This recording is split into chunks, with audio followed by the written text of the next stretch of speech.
Hi everyone, today I present to you an alternate build of set 75322, the Hoth AT-ST, turned into an Imperial armored speeder.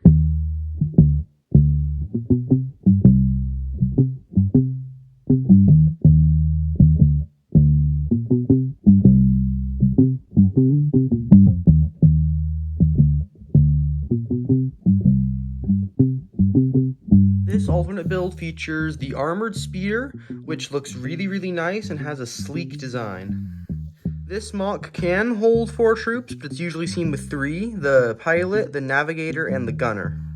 Let me take the minifigures out and I'll show you the inside. Without minifigures, it looks really nice and like a good speeder, and if I remove the turret, I can show you the inside. The inside, where the pilot and the navigator go, has 2 seats for each of them, a little control panel on the side for the pilot, and then a red dot here, which I meant to be some sort of holographic display. The speeder has 1 gun, being the heavy repeating blaster can on the front, and this side piece, while looking like a gun, is actually meant to represent the onboard robot assistance. The robot assistance is built into the speeder, and this, I'm guessing, is the sensor. It can control the main gun, as well as drive the speeder independently of a human pilot. However, I also think that you could use that as an anti-personnel cannon and just make it look like it's shooting, which I think looks really nice anyways. I mentioned earlier that it sits 4, but you've only seen it with 3.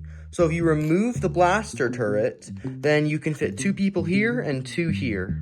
This is what it might look like with 4 people, where you have the pilot and the navigator, as well as 2 passengers. However, if you want to remove the passengers, you could also use this backspace to store some crates and cargo.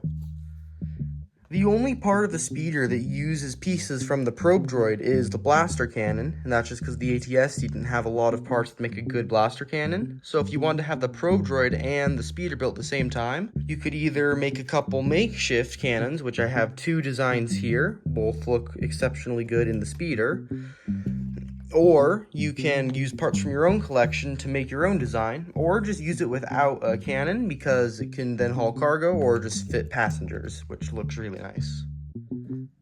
Now, because this alternate build is smaller than the original AT-ST, it means that it might be better because if you need more shelf room, you could build this instead and it'll take up a lot less space. Or if you have a cool battle scene you're making, but the AT-ST takes up too much room, you could build this and put it in its place instead, seeing as how it's much smaller and would look really cool in the middle of the fight scene.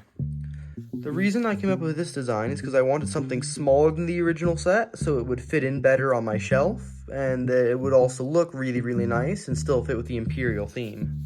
The inside doesn't look bad, and it has some unique building techniques. For instance, to get this panel to sit on correctly, it has 2 hinges in it, one that clips on back here, and the other that makes it fold so that it perfectly aligns with the edge of the slope there. This front piece is held on by putting the center hole just onto that little exposed stud there, and then closing the sides to make that really nice aerodynamic look that most speeders have. I also designed it in such a way that the printed eyes on the drivers and minifigure faces see perfectly out of the gap there so that it looks like they can actually see the road and are driving it while staying protected. I will link the free instructions for this build down below. They're on Rubricable, and enjoy the building process.